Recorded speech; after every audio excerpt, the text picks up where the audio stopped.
Hello guys, paano or saan nga ba natin makikita or madidelete ang mga old post natin na nagkaroon ng violation?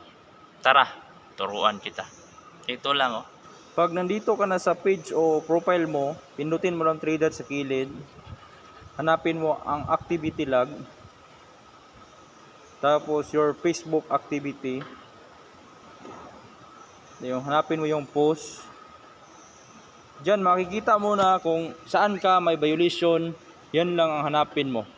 Example ito sa akin, your post, photos and videos. Example lang to Kapag nandito ka na, pindutin mo lang ito sa taas. Yung date. Start date. Example lang sa akin. May violation ako doon sa September dyan. I-set up mo lang yan sa September 1. Yung okay.